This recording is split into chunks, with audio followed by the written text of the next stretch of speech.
Hey guys, so it's June 15th. I don't know how that happened.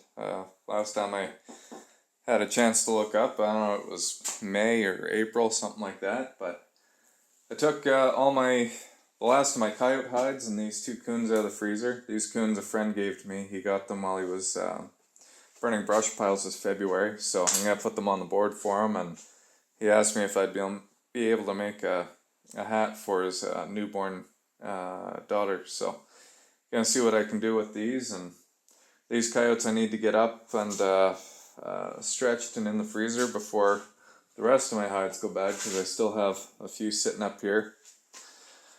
I'll probably try and make a video on fleshing and boarding them here a little bit later, and then still got to take some beavers off the board here from the end of May, and got some up here that need to get in the freezer before the beetles start eating at them. I noticed some larder beetles here on the floor earlier, so I know they're around. And of course, got castor that's been sitting up here for too long. It's probably been 5 or 6 days, so I need to get that in the freezer before it over dries and or starts molding, something dumb like that. So lots to do around here. Hope to make a video later today on replacing the dog and trigger on these 330s. I got some Belial, some spare parts up there to replace them with, and then a friend of mine gave me a whole pile of snaring stuff, just things that are outdated. He doesn't use these systems anymore, or this size of cable or whatnot, but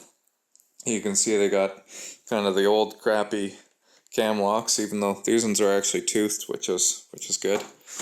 It's got the original Seneca Stinger spring on them, which I haven't used in years here, since between the Canadian Coyote Company and Lights Out Snaring, they have the bigger springs on them with the triggers.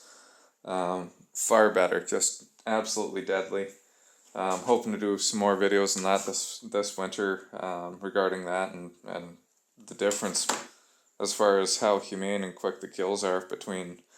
I'll probably end up setting out some snares that look more like these guys, but without the Stinger spring, just the 1/16 cable and the modified cam lock, and just to show the difference between the Seneca spring kills and or the original Stinger spring kills and the newer spring kills. So, but I don't use this method of securing the snare anymore either. You can see the swivel's actually on the snare side, not on the anchor side, which is this 1/8 cable. So the problem with that is every time you want to change your snare out, basically you have to replace this entire thing, rather than now with the swivel being on the anchoring side. I can just cut the snare, put a new swivel end or a new snare end on, and go. So that's going to be a project for this afternoon. Went up to the trap line, grabbed all these traps that somebody gave me. There's 6 Bridger, was it MB 750s? I think they're made by Bridger, or Minnesota Trapline, sorry. Yeah, MB 750s, which I don't really care for, and then the Bridger Alaskans, 6 of them as well, which are good. But I need to rig them up properly, because I see he's got the CJ Connors Coyote shock spring on it. I want to beef them up, put the Wolf ones on here, add maybe one more swivel, and I usually go 3 feet of chains, so just gonna modify those. I need to get them dyed and all ready to go. Hopefully gonna get this 3-wheeler out of here. You guys have been looking at this since February, so that's gonna be a fairly big project to get out of here. I got all my muskrat traps and some new ones that guys gave me. I got them all fixed up here. And yeah, we just got back from the FIC event here.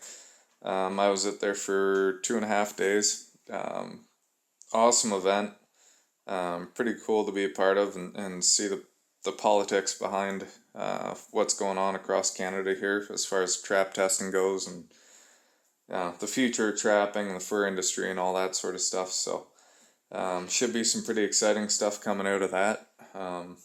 I'm not going to get into too much detail. I know they're going to put out a newsletter to kind of outline what happened there, but incredible guys to meet. We had 6 of the 11 provinces and territories show up, so met guys from everywhere: Quebec, Nova Scotia, Saskatchewan, BC, Alberta, and even Ryan came down from the Northwest Territories. So pretty cool to see just such a diverse group of people. And again, there's biologists and trap testers and everything you could think of there. So pretty cool. But yeah, coming up, I got some stuff I can't talk about for the province that dealing with some wildlife.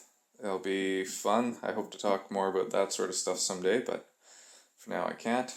Other than that, yeah, just beaver trapping and damage control until October comes along, and of course harvest here when we're taking the grain off. So I'll try and make some videos and have you guys follow along.